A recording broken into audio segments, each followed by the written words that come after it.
So, hey guys, I'm Vibhor and I welcome you back once again to my YouTube channel जिसका नाम है learn law with विभोर। और हम लोग ने एक नई सीरीज़ शुरू करी है जिसका नाम है लॉ ऑफ क्राइम 1। और हम लोगों ने अभी तक उसमें 2 टॉपिक कवर करे हैं। जो पहला टॉपिक था वो था सिलेबस। सेकंड टॉपिक हम लोगों ने बात करी थी extent and operation of IPC. आज हमारा ये थर्ड टॉपिक है जिसका नाम है डेफिनेशन ऑफ क्राइम। आज हम बात करेंगे कि क्राइम का मतलब होता क्या है, क्राइम की डेफिनेशन क्या होती है और क्राइम होता क्या है। ठीक है, तो शुरू करने से पहले मैं चाहता हूँ कि आप लोग खुद से क्वेश्चन पूछो कि क्राइम होता क्या है। जिन लोगों ने सिलेबस के डिस्कशन वाली वीडियो देखी होगी वहाँ मैंने एक एग्जाम्पल देकर के क्राइम को एक्सप्लेन करने की कोशिश करी है। तो अगर आप चाहो तो आप जा कर के उस वीडियो को वापस देख सकते हो। बट अगर नहीं भी देखो तो मैं कोशिश करूँगा कि मैं उसका कुछ एलिमेंट इस वीडियो पर आकर के कवर करूँ। तो हम लोगों ने बात करी थी कि सपोज़ 2 लोग हैं, एक है ए और दूसरा है बी। अब ए और बी के बीच पर एक कॉन्ट्रैक्ट है। ठीक है, कि ए ने कहा कि तू मुझे 50 बकरी सप्लाई करना और उसके बदले मैं तुझे 10,000 रुपये दूँगा। बी ने कहा ठीक है। बी ने ए को बकरियां सप्लाई कर दी बट ए ने पैसे नहीं दिए। तो अब इससे बी अग्रीव हो गया। तो बी के पास राइट है कि वो ए के ऊपर केस कर दे। बट वहीं पर वो जो सी है, जो बी की पत्नी है, क्या वो ए के ऊपर केस कर सकती है कि ए ने मेरे पति को 10,000 रुपये नहीं दिए? तो इसका आंसर होगा नहीं, बिकॉज सी का ए और बी से कुछ लेना देना है ही नहीं। C is not a party to contract and this is known as the concept of privity of contract. हम लोगों ने इस बारे में बात करी। अब हम लोगों ने उसने एग्जाम्पल लिया था कि सेम सिचुएशन पर ए और बी है, बट इस केस पे क्या हो रहा है कि ए जाकर के बी का खून कर दे रहा है। A is committing a murder of B. A B को मार दे रहा है। ए ने बी को मार दिया, अब बी मर गया। तो क्या सी अब ए के ऊपर एफआईआर लॉन्च कर सकती है, ए के ऊपर क्रिमिनल प्रोसीडिंग इनिशिएट कर सकती है? तो इसका आंसर होगा येस। द रीज़न बीइंग कि अगर ए बी को मार सकता है तो पॉसिबल है कि ए सी को मार पाए, ए डी को मार दे, ए ई को मार दे, क्योंकि अब ए जो है वो थ्रेट है। ए C D E F G जितने लोग हैं उन सब के लिए ए एक बहुत बड़ा थ्रेट है। तो इट बिकम्स इम्पॉर्टेंट कि हम ए को सोसाइटी से बाहर निकाल करके फेंक दें। हम इसको फेंकेंगे कहाँ? In the jail. अब अगर ये हैबिचुअल ऑफेंडर है तो कोर्ट इसको डेथ पेनल्टी भी दे सकती है। अब इसने बी को मारा क्यों, वो अब अलग एम्बेट है। बट इस केस पर क्या हो रहा है कि ए ने जो बी को मारा उससे सी डी ई एफ सब अफेक्ट हो रहे हैं। इस केस पर सी अफेक्ट नहीं हो रही थी बिकॉज ए और बी के बीच में आपसी को समझौता था जिसका ए ने ब्रीच करा था। तो कॉन्ट्रैक्ट के केस पर सी का कोई लियन नहीं बनता है। बट जैसे ही ए कोई क्राइम कमिट करता है उससे सी डी ई एफ सब लोग इम्पैक्ट हो रहे हैं। तो C D E F G में से कोई भी लोग जाकर के ए के अगेंस्ट क्रिमिनल प्रोसीडिंग इनिशिएट कर सकते हैं। दिस इज नोन एज कि जो क्राइम है it is an offence against the state. State क्या है यहाँ पर? स्टेट हम लोगों का रिप्रेजेंटेटिव है। स्टेट का पर्पज़ है कि हम लोगों को, एक कॉमन ह्यूमन को वो प्रोटेक्ट करे। स्टेट की ड्यूटी है कि हम लोगों को वो बचाए, हम लोगों की देख रेख करे। इसलिए हम बोलते हैं India is a welfare state. उसका काम है हम लोगों का वेलफेयर करना। अब सोसाइटी पे कोई एक ऐसा एलिमेंट आ रहा है जो उस वेलफेयर को हार्म कर रहा है, तो स्टेट की ड्यूटी बनती है कि ऐसे इंसान को उठा करके वो जेल पर बंद कर दे। तो इसीलिए जो हमारा क्राइम है वो किसी के अगेंस्ट भी हो सकता है और कोई भी इंसान उसके खिलाफ जा कर के केस फाइल कर सकता है, एक्सेप्ट अ फ्यू एक्सेप्शंस। जब हम आईपीसी को अच्छे से डिटेल पे पढ़ेंगे तो उन एक्सेप्शंस को हम देखेंगे। तो अब सपोज़ ए ने बी का मर्डर कर दिया, तो मैं जा कर के ए के अगेंस्ट एफआईआर कर सकता हूँ अगर मैंने ए को मर्डर करते हुए देखा हो तो, या अगर बी मेरा कुछ लगता हो तब भी मैं जा कर के एफआईआर कर सकता हूँ कि मुझे शक है ए ने बी को मारा बिकॉज लास्ट टाइम मैंने ए को बी के साथ देखा था, उसके बाद बी मुझे मरा मिला है। तो अलग अलग जब हम एविडेंस पढ़ेंगे तब हम इस चीज़ को समझेंगे। बट अभी तक ये जान लो कि अगर कोई भी इंसान कोई क्राइम कमिट करता है तो स्टेट का कोई भी आदमी जा कर के उसके अगेंस्ट एफआईआर लॉन्च कर सकता है। जैसे राहुल गांधी ने अपनी एक स्टेटमेंट पे एक बयान दिया था कि सभी मोदी चोर क्यों हैं। उनका राहुल गांधी का एक बयान था, तो उस केस पर क्या हुआ कि जो पुण्येश भाई मोदी थे, जो गुजरात के एक एमएलए थे, उन्होंने राहुल गांधी के अगेंस्ट डेफेमेशन का केस फाइल करा था, ये कहते हुए कि उन्होंने सभी मोदीज़ को डिफेम कर दिया है। तो कोई भी जा करके डेफेमेशन का केस कर सकता है, क्योंकि मोदी का उन्होंने कहा कि जितने मोदियों से अफेक्ट हुए हैं, तो उन्होंने अपना एक रिप्रेजेंटेशन दिखाया कि हम लोगों का एक लोकस स्टैंडाई है। लोकस स्टैंडाई का मतलब क्या होता है? Right to contest the case. इन लोगों का एक लोकस स्टैंडाई वहाँ पर को है।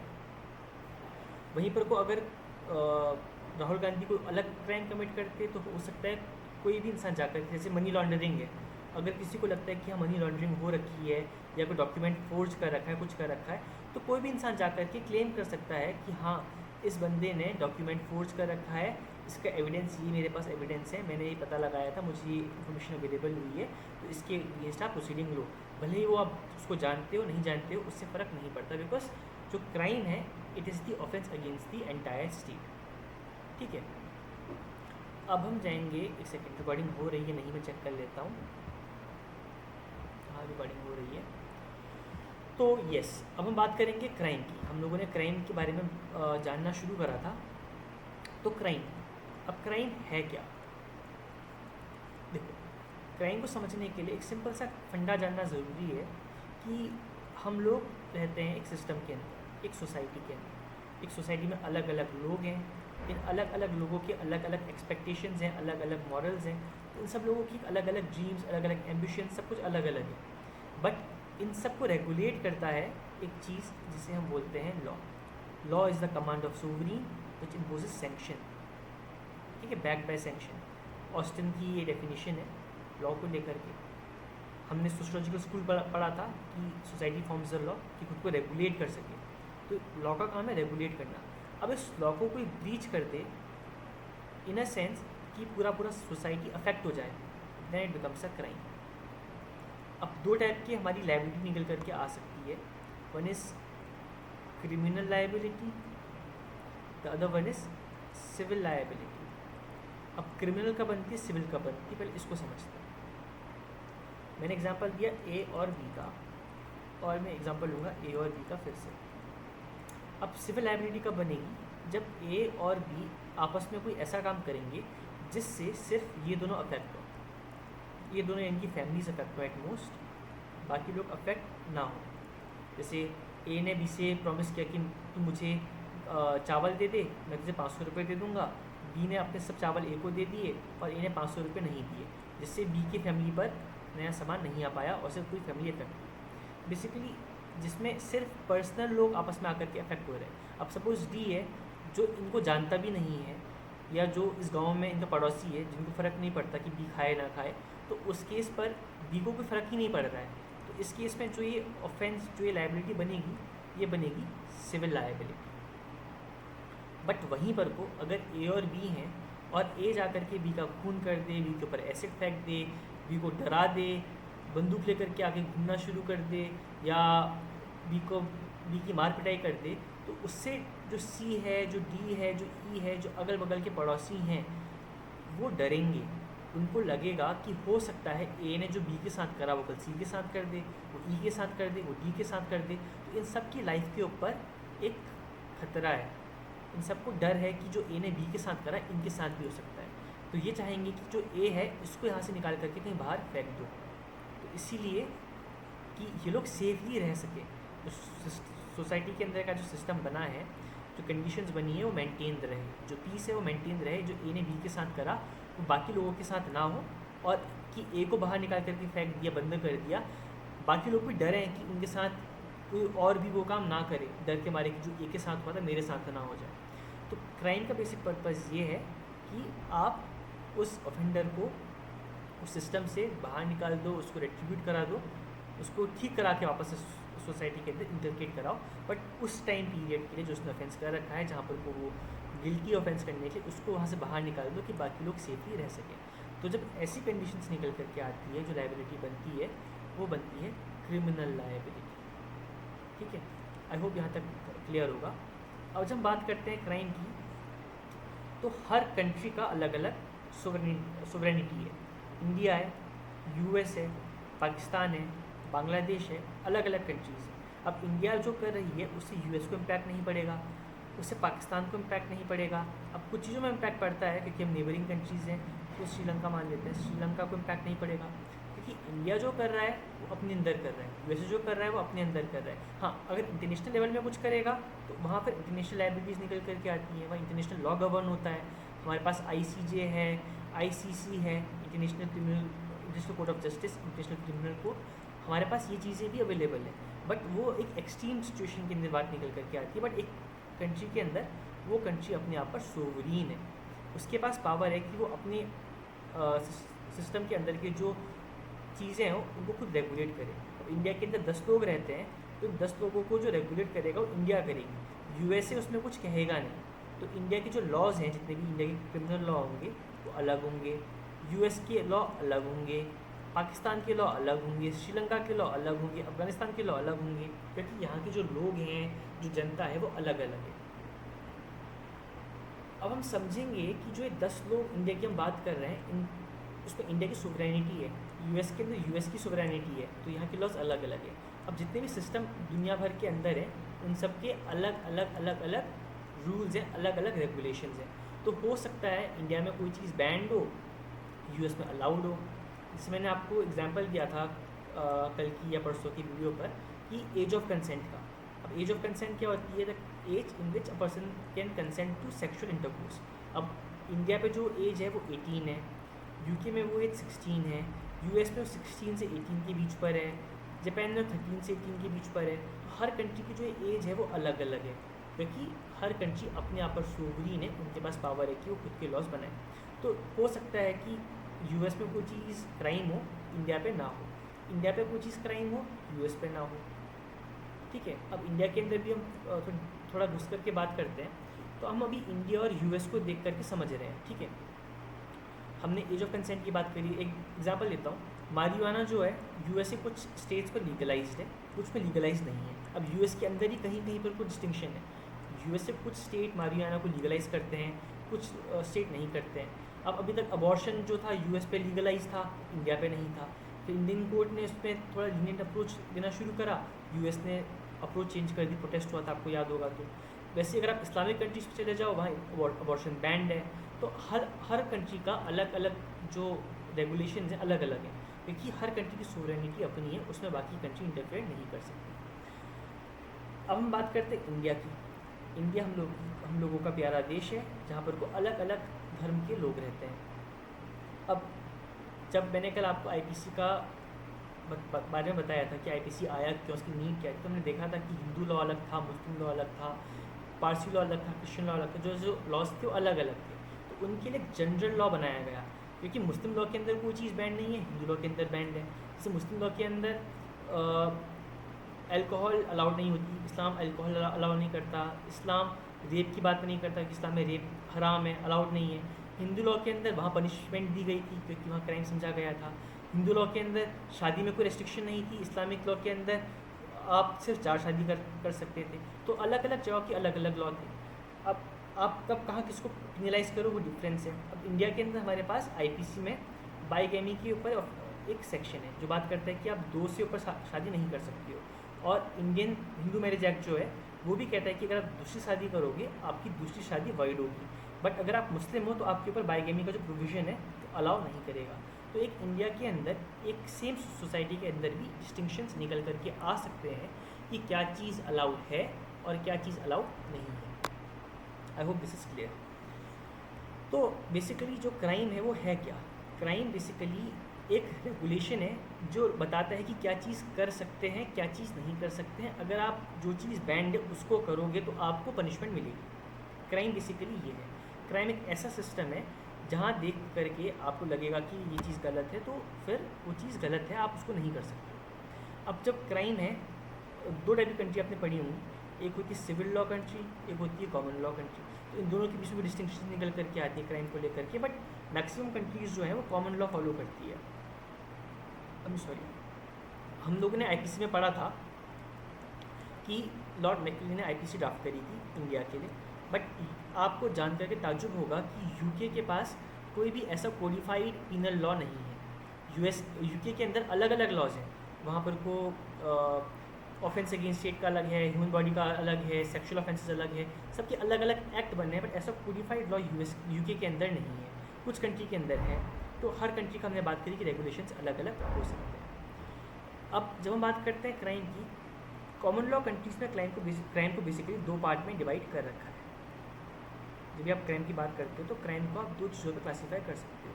जो पहली क्लास है वो है मिसडिमीनर, ठीक है, and second one is Fellini. थोड़ा लिखना डिफिकल्ट है इस पेन से, ठीक है। तो आपके पास मिसडिमीनर है और फेलिनी है। मिसडिमीनर में क्या क्या आते हैं, या वो क्राइम्स आते हैं जो बहुत पैटी हों, छोटे से हों, जिनसे बहुत बड़ा इम्पैक्ट ना पड़ता हो।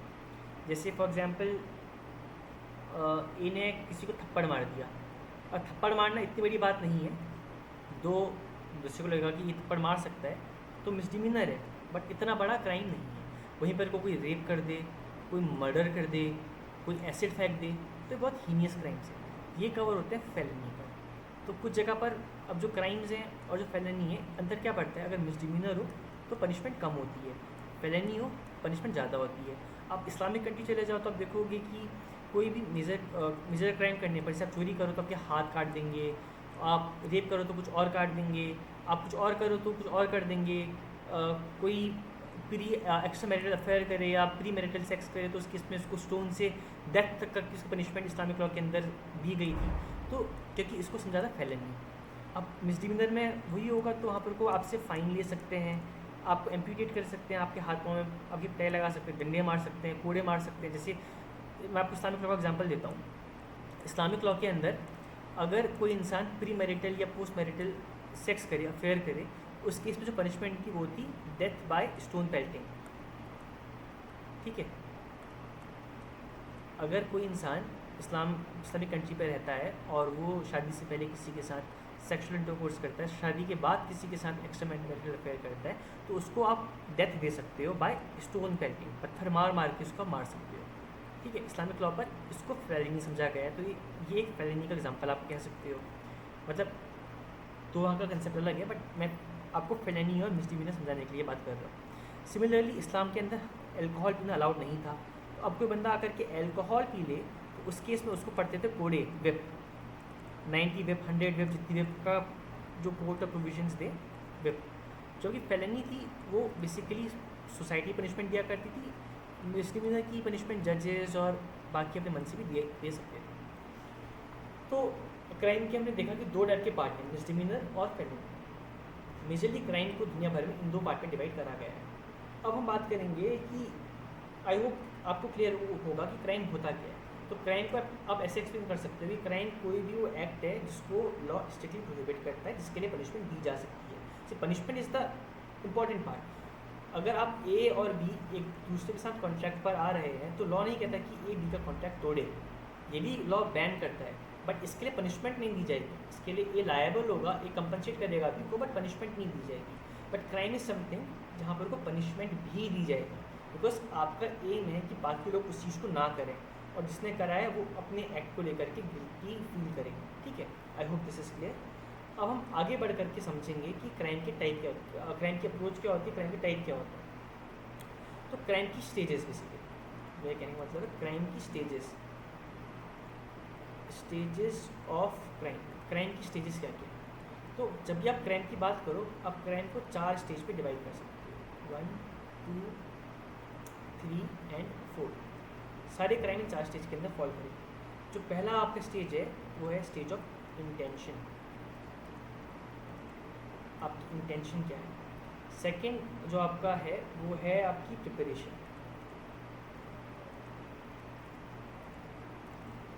थर्ड इज योर अटेम्प्ट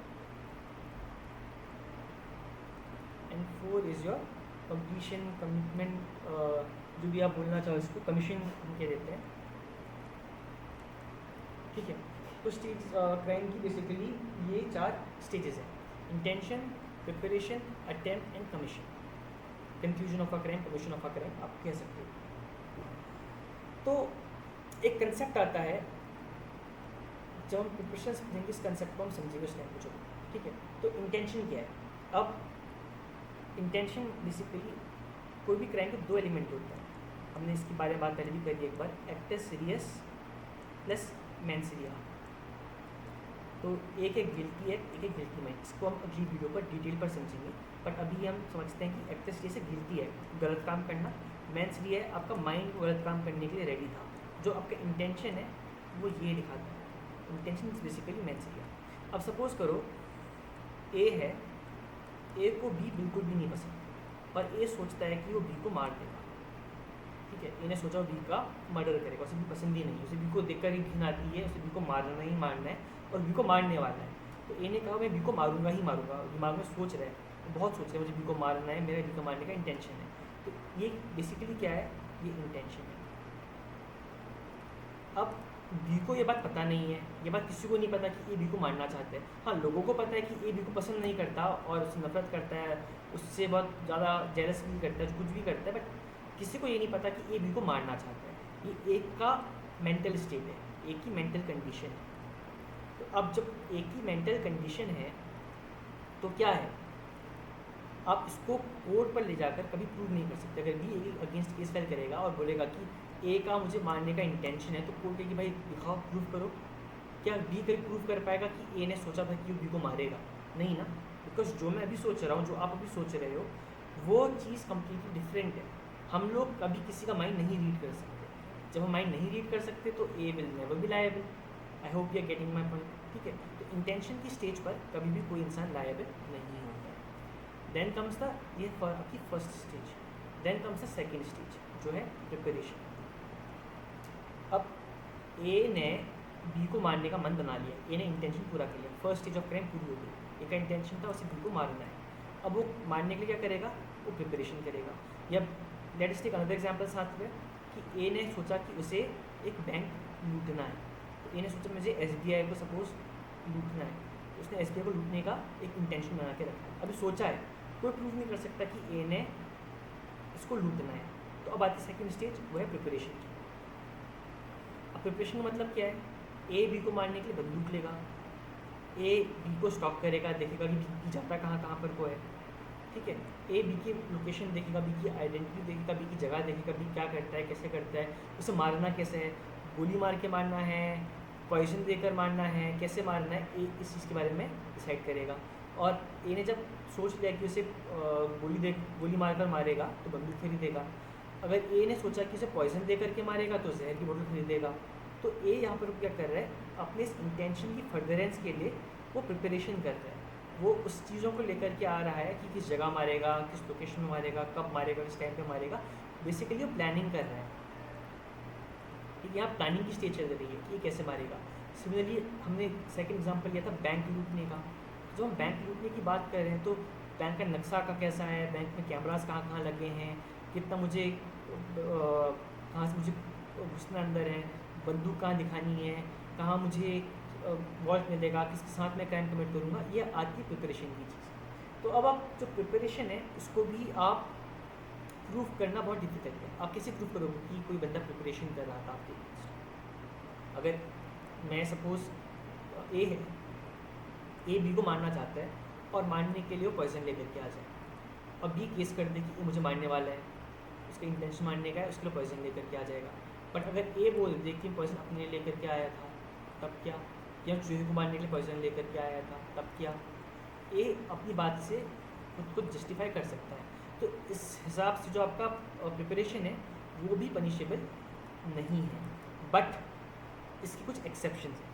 जो पहला एक्सेप्शन है वो है सेक्शन 120, जो बात करता है war against government, warfare against government. अगर आप गवर्नमेंट के अगेंस्ट वॉर करने की बात प्रिपरेशन करना शुरू कर दोगे तो गवर्नमेंट आपको प्रिपरेशन के लिए चार्ज कर सकती है, क्योंकि अब आप गवर्नमेंट के खिलाफ कुछ करने वाले हो।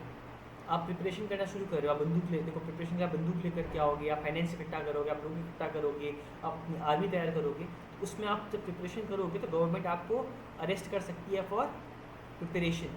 आपने भी कुछ करा नहीं है, आप प्रिपेयर कर रहे हो, आपने अटैक नहीं करा है, आप वॉर अपने शुरू नहीं करा है। अब आप बंदूकें लेकर के आ रहे हो तो गवर्नमेंट आपको अरेस्ट करेगी, क्योंकि आप बंदूक से क्या करने वाले हो भाई, या आप गवर्नमेंट के अगेंस्ट वॉर रेज करोगे, या आप कोई और बड़ा क्राइम करोगे, आप टेररिज्म करोगे, आप कुछ भी कर सकते हो। तो गवर्नमेंट आपकी उस काम को रोकने के लिए आपको प्रिपरेशन की स्टेज पर चार्ज कर सकती है। सेकंड है करेंसी। आप कोई क्राइम करने के लिए काउंटरफीट कर रहे हो, स्टैम्प को या करेंसी को आप सिक्के बना रहे हो अपने मन से, आप अलग अलग चीज़ों को मेल्ट करके आप कॉइन्स बना रहे हो, आप स्टैम्प्स बना रहे हो, आप करेंसी नोट्स बना रहे हो।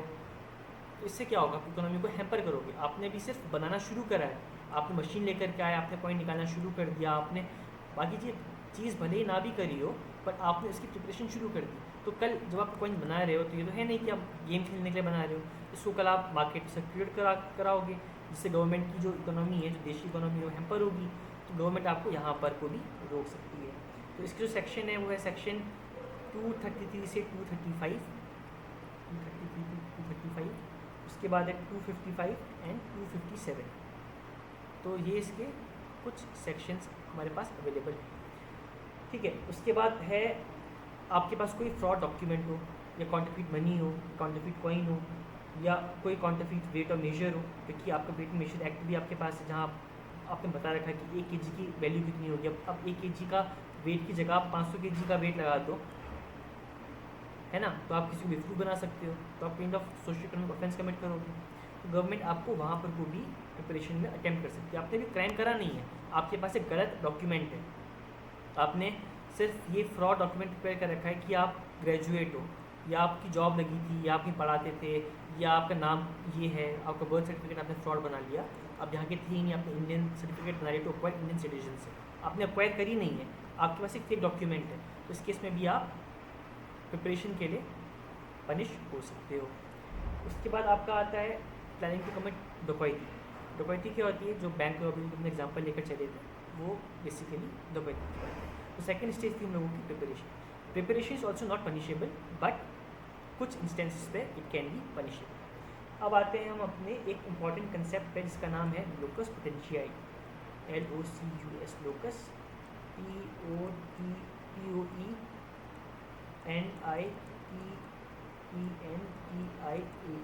Locus potentiae. इसका मतलब क्या है कि आपके पास टाइम था, आप प्रिपरेशन कर रहे थे, आपने उस प्रिपरेशन से विड्रॉ कर लिया।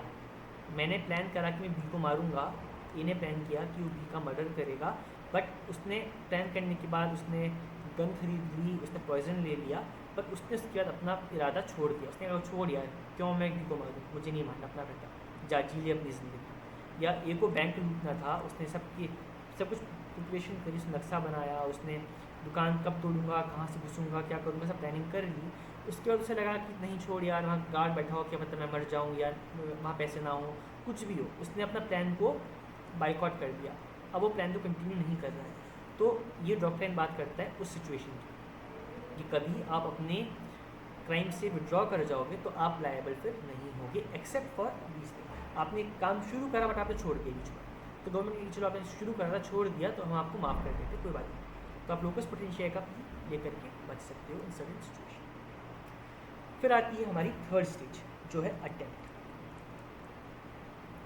अब अभी तक 2 स्टेजेस पनिशेबल नहीं है, ठीक है। अभी तक हमने कहा कि इंटेंशन तो पनिशेबल है ही नहीं, और प्रिपरेशन बहुत कम कंडीशंस पर पनिशेबल है, बट अब आते हैं अटेम्प्ट की स्टेज पर।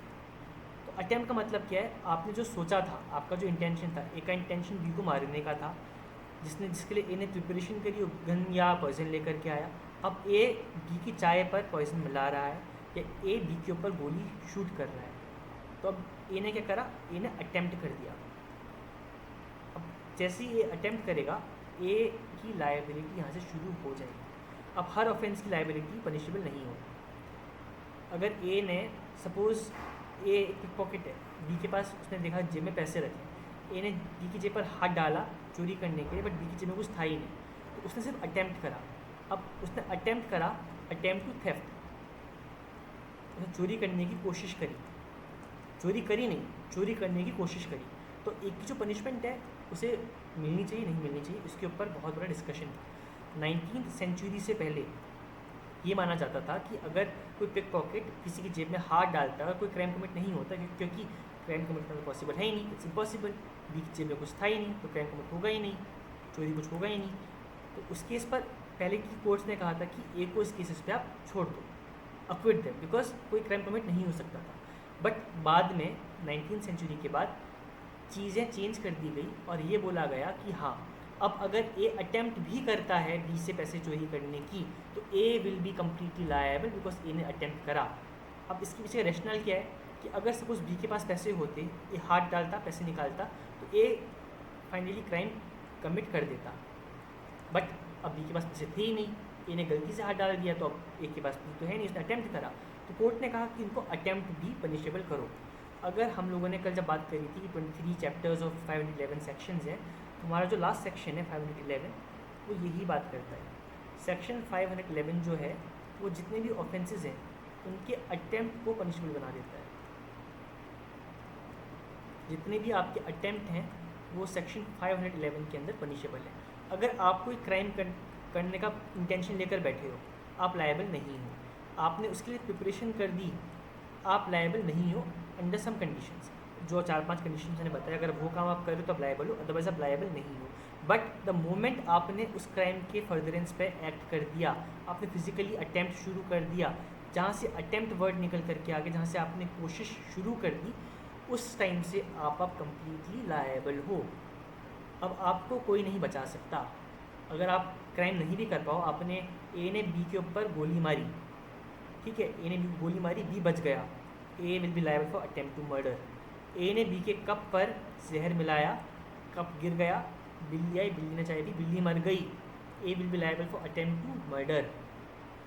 ए बी बैंक पर डाका डालने वाला था, ए बैंक का दरवाज़ा तोड़ करके अंदर चला गया, उसने बंदूक निकाल करके, बंदूक दिखा करके बोला कैशियर से कि पैसे निकाल, बट उसको लगा कि नहीं यार पुलिस आ जाएगी, भाग जाता हूँ। वो जैसे बाहर निकल कर भाग करके आगे बिना पैसे लिए हुए, तब भी he is liable for attempt to robbery, ठीक है। तो यहाँ पर को आकर के डकैती, रॉबरी डकैती कंसेप्ट निकल करके आते हैं, लोग कितने हैं, क्या रैशनल है, क्या उसका एम्बिट है। बट बैंक को से चोरी करने के लिए, या सपोज ए बी के घर में एंटर करता है चोरी करने के लिए, बट बिना कुछ चोरी करे बाहर निकल करके आ जाता है, तब भी he will be liable for attempt to theft. अब 511 अट्रैक्ट होगा। ए ने बी का रेप करने की कोशिश करी, रेप करानी कोशिश करी, A will be liable for attempt to rape. तो जैसे ही ए कोई भी अपने इंटेंशन की प्रिपरेशन करने के बाद उसकी फर्दरेंस में कोई भी एक्ट कर दे, फिजिकल एक्ट कोई भी कर दे, he will be liable for attempt of that particular crime, particular act. I hope यहाँ तक क्लियर हो। अब जो हम लोगों की 4th स्टेज है, that stage of commission.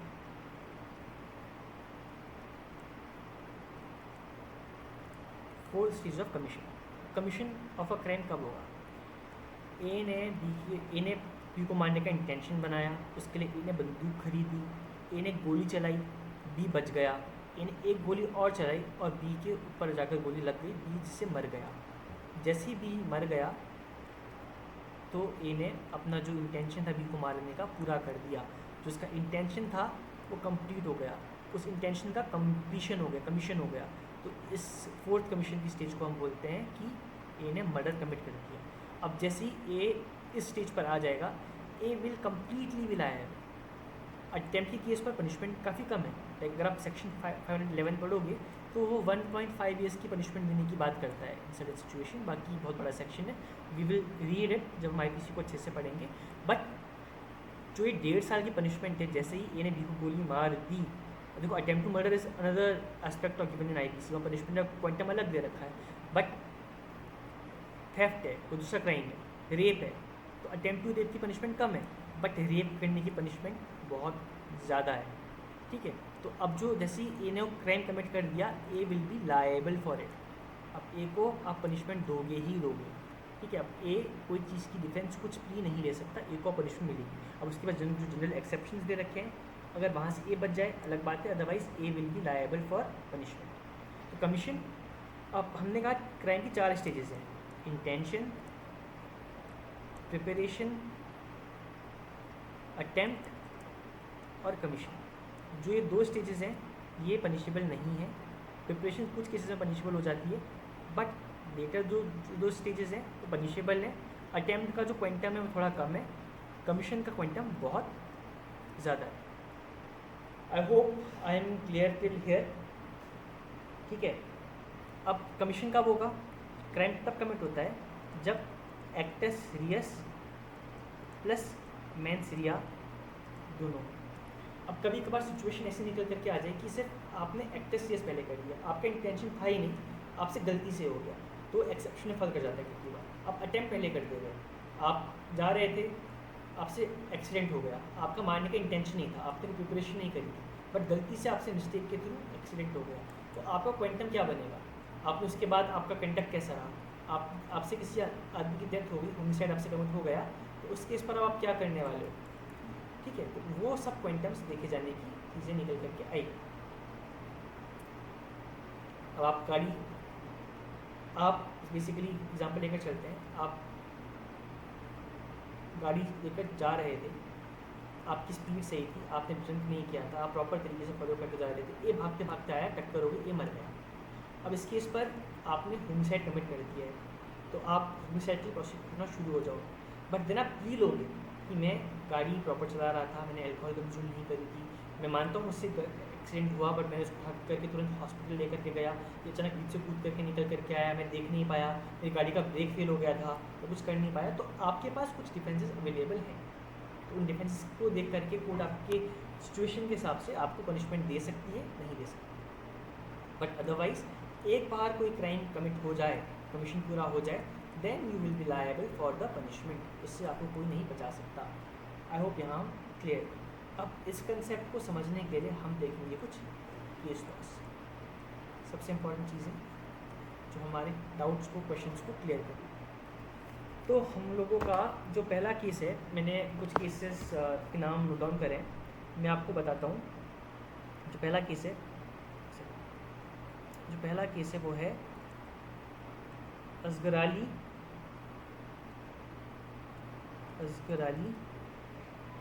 प्रधानिया versus emperor. ये 1933 का केस।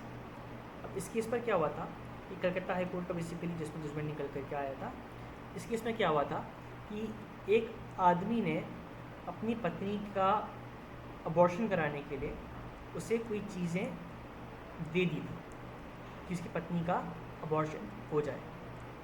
तो कोर्ट ने इसमें ये कहा कि mere giving something to the wife जो उसको हार्म नहीं करेगा इज़ नॉट एन अटेम्प्ट। ये अटेम्प्ट की बात करता है कि अगर कोई बंदा अपनी पत्नी को अबॉर्शन कराने के लिए कुछ चीज़ दे दे, then it is not an attempt. अगर वो गलत चीज़ देता है तो लाइक अगर वो अनहार्मफुल चीज़ को देता है, सपोज़ उसने सुना किसी से टॉफ़ी खा करके अबॉर्शन हो जाता है और अबॉर्शन कराने के लिए टॉफ़ी दे देता है, बट टॉफ़ी से अबॉर्शन होता नहीं है, सबको पता है, तो he will not be liable. But अगर वो कुछ और चीज़ देने वाला है, बट उसकी प्लान को किसी और कोई और के थ्रू स्पॉइल हो जाता है, सपोज़ वो खीर पर कुछ जहर मिला करके अपनी पत्नी को खिलाता है जिससे अबॉर्शन हो जाए, बट जो खीर है वो नौकर आकर के चेंज कर देता है, then he will be liable for attempt to commit that offence. I hope I am clear. Attempt को डील करता है, आपको होप करता हूँ फैक्ट समझ पर आ गए हो। जो आपका बंदा है वो अपनी पत्नी को अबॉर्शन कराने के लिए कोई चीज़ देता है, तो कोर्ट्स में ये हेल्प करती है कि सिर्फ अटेम्प्ट तब काउंट होगा जब वो उसका जो इंटेंशन होगा वो किसी और के हिसाब से स्पॉइल ना हुआ हो। अगर वो अपनी ही कुछ सोच कर गलत कुछ दे दे, मतलब जो अनहार्मफुल चीज़ है जिससे कोई इम्पैक्ट नहीं पड़ेगा, then it is not an attempt. तो कोर्ट का व्यू ये था। तो पिक पॉकेट वाला एग्जाम्पल था, तब शुरू की बात है, तो उसके टाइम पर थोड़ा सा लॉ का व्यू पॉइंट दूसरा था। Asgar Ali Pradhania versus emperor. Asgar Ali Pradhania versus emperor 1933 का एक केस है कलकत्ता हाई कोर्ट का।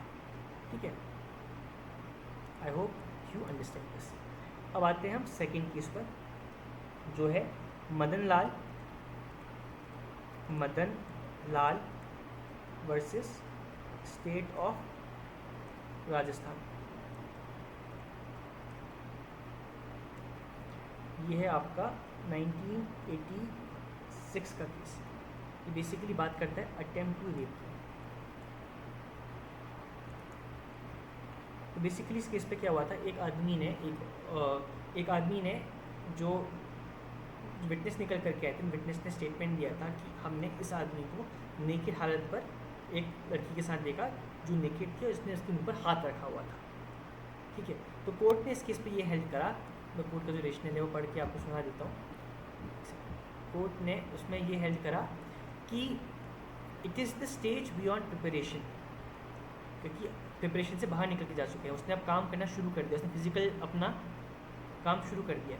It is the stage beyond preparation and it precedes the actual commission of the offence. उसने रेप करा नहीं, वो रेप करने वाला है।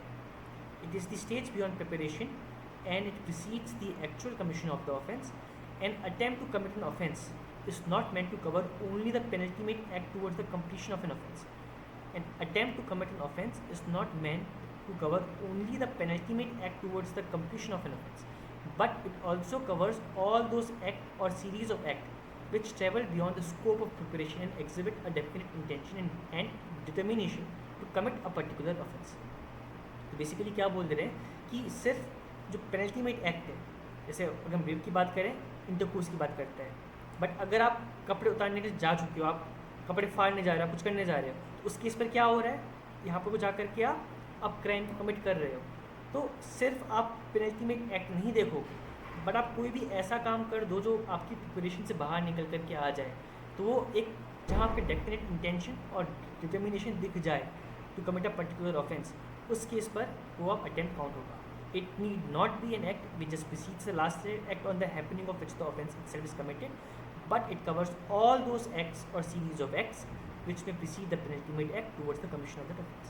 तो जैसे ही आपके पास कुछ करने का आपने प्रिपरेशन करने के तुरंत बाद आपने कुछ फिजिकल उसको रंग दे दिया, आपने उसकी तरफ अटेम्प्ट शुरू कर दिया, then at that moment you are completely liable, then you don't have any excuse for the same. तो कोर्ट ने इस केस पर ये हेल्प करा था। I hope this case is clear. Madan Lal versus state of Rajasthan, 1986 का ये केस है। अब हम आएंगे थर्ड केस के ऊपर, जो है state of MP versus Narayan Singh. तो इस केस में कोर्ट ने बेसिकली जो क्राइम की 4 स्टेजेस हमने डिस्कस करी हैं, उनके बारे में डिस्कस करा है। ठीक है, कोर्ट ने उन 4 स्टेजेस के बारे में डिस्कस करा है। तो कोर्ट ने कहा कि इंटेंशन होता है, प्रिपरेशन होता है, अटेम्प्ट होता है, कमीशन होता है। बट कोर्ट इस केस में क्या हुआ था कि ये जो लोग थे, ये लोग मध्य प्रदेश से कुछ फर्टिलाइजर्स को महाराष्ट्र लेकर जा रहे थे, जहाँ पर वो ऑफेंस था। तो उन लोगों ने उसके प्रिपरेशन की तरफ कमीशन शुरू कर दिया। ठीक है, तो कोर्ट ने इन चारों को वहाँ डिस्कस कर रखा है इस केस के अंदर, state of MP versus Narayan Singh. अब हम आते हैं अपने फोर्थ केस पर। हमारा जो फोर्थ केस है वो है Nasim versus SSP senior superintendent of police 2002 का। ये केस बेस्ड है यहाँ पे काउ स्लॉटर के ऊपर। अब इस केस पे क्या हुआ था, जो ये नासिम सर थे, यूपी के अंदर एक एक्ट है, prevention of cow slaughter act का नाम, उस एक्ट का नाम है, जो काउ स्लॉटर को बैन करता है कि आप गाय को मारना अपराध है उस एक्ट के अंदर। तो नासिम जी ने क्या करा था, नासिम जी ने एक गाय के हाथ पाँव बांधे थे, उस गाय के ऊपर वो बैठे थे, उनके पास एक बहुत बड़ी चाकू थी और वो उस गाय को मारने वाले थे, बट लोगों ने मारने से पहले उनको रोक लिया। तो नासिम जी ने जाकर के प्ली ली कि उन्होंने सिर्फ प्रिपरेशन करी थी, उन्होंने अटेम्प्ट नहीं करा था। तो कोर्ट ने ये कह दिया कि आपने जो उसके हाथ पाँव बांधे थे और जो आपको अगर लोग नहीं रोकते, आपका अगला स्टेप ही अटेम्प्ट होता और फिर आप उससे आप क्राइम कमिट कर चुके हो, इसीलिए आप इस प्रिपरेशन के लिए भी लायबल हो। I hope I am clear. Nasim versus senior superintendent of police 2002 UP का केस है, जहाँ काउ स्लॉटर के ऊपर एक एक्ट है जो काउ स्लॉटर को बैन करता है। नासिम ने एक गाय के हाथ पाँव बांधे थे, उसके ऊपर बैठा था और उस एक बड़ी सी खुकरी या चाकू जो भी होता है उससे उसको मारने वाला था, लोगों ने रोक लिया। नासिम ने ये बोला कि वो उसे प्रिपरेशन कर रहा था, उसने अटैम्प्ट नहीं करा था, पर कोर्ट ने कहा कि आपका जो अगला स्टेप होता वो अटैम्प्ट होता और तब तक बहुत देर हो जाती, लोगों ने आपको रोक लिया, इसलिए आप लायबल हो under this act. I hope I am clear. हमारा फिर अगला केस है Mathivanan versus state of Tamil Nadu,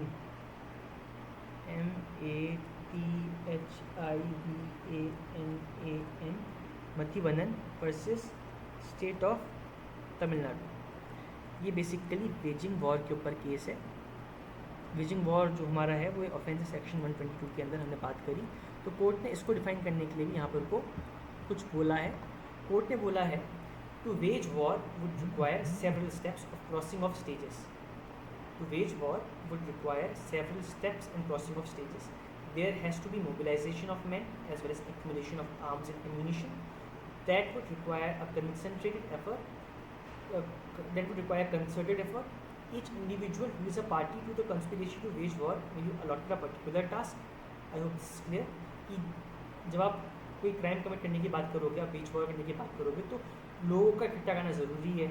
उसके बाद आपको आर्म्स एंड एम्यूनिशन को एक्यूमुलेट करना है, जिसके लिए आपको बहुत तगड़ा एफर्ट देना पड़ेगा। जितने भी इंडिविजुअल पार्टी होंगे कॉन्स्पिरेसी के लिए, उन सबको एक टास्क दिया गया होगा। वन में भी टास्क विद कलेक्टिंग में, एक का काम लोगों को जमा करना होगा। Another with arms and third with ammunition, एक का काम बंदूकें, दूसरा काम बारूद जमा करने का होगा। The expression otherwise prepares in this context should not be construed on the application of the principle of existum generis। ये जो प्रिंसिपल है एग्जिस्टम जेनरस, ये निकल करके आते हैं इंटरप्रिटेशन ऑफ स्टैट्यूट को, कि आप कैसे इंटरप्रेट कर रहे हो। कार, बस, स्कूटर, आप ये चीज़ बोल रहे हो, तो उसमें आप सेम क्लास को देखते हो, आप अलग क्लास को नहीं देखते हो। जैसे अगर मैं बोलूँ शीप, जैसे शीप, डियर, काव, है ना, ये हर्बीवोर्स है। अगर मैं टाइगर बोलूँगा तो tiger will not count into those classification because tiger से कार्निवोर। तो एग्जिस्टम जेनरस समझने के लिए अगर आप सिंपल वर्ड्स में बोलूँ तो ये बात करता है कि आप प्रिंसिपल को कैसे अप्लाई करोगे, तो उसको आप इस कंटेक्स्ट पे कंस्टिट्यूट नहीं करोगे। अ पर्सन में भी इंगेज इन फंड रेजिंग, एक से पैसे कलेक्ट कर रहा होगा।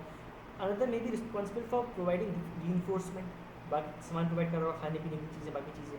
सब में भी engage in making logistical arrangement, कहाँ ट्रैवल करना है, कैसे ट्रैवल करना है, तो सबका काम अलग अलग है। सब में भी engage in the intellectual front, कैसे अटैक करना है, कैसे क्या करना है। There could be several dimensions, all of them would fall within the scope of otherwise prepares. सबके सब अदरवाइज प्रिपेयर पर काउंट होंगे। But as already held when it comes to application of the provision of to concrete fact, court will apply higher threshold. Court ने इस case में basically ये held करा था कि waging war is an offence. उसमें क्या क्या चीज़ कवर हो जाएंगी वो सब आ जाएगा। आप किसी को खाना प्रोवाइड कर रहे हो तो वो भी आपके अटैम्प्ट में आ जाएगा, बिकॉज आपने अटैम्प्ट कर दिया, आप खाना दे करके आप अटैम्प्ट कर चुके हो। बेसिकली कहने का मतलब ये है। ठीक है, हमारा अगला केस है वो है Satvir Singh versus Punjab, state of Punjab. Satvir Singh, SATVIR, Satvir Singh versus state of Punjab. तो बेसिकली ये 2002 का केस है। ये केस क्या बात करता है? ये केस बात करता है कि अबेटिंग ऑफ एन अबेटमेंट। इसमें इस केस पे जो पत्नी थी उसको उसका पति बहुत हैरेस कर रहा था, हैरेसमेंट करने पे लगा था।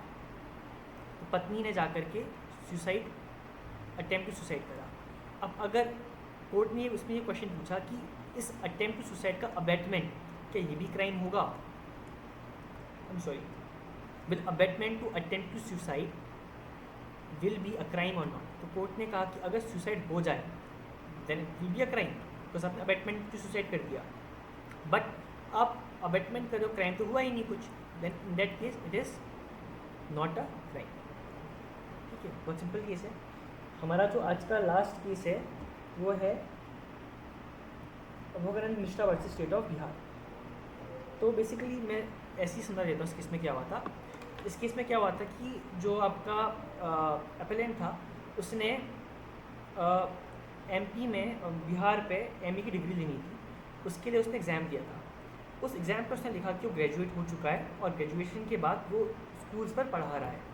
तो जो यूनिवर्सिटी थी उसने उसके एडमिट कार्ड निकाल करके आउट कर दिया, और एडमिट कार्ड आउट करते ही यूनिवर्सिटी को पता चला कि उस आदमी ने झूठ बोला है विथ रिगार्ड टू ग्रेजुएशन। वो ग्रेजुएशन उसने नहीं करी थी, उसने ग्रेजुएशन का झूठ बोला था।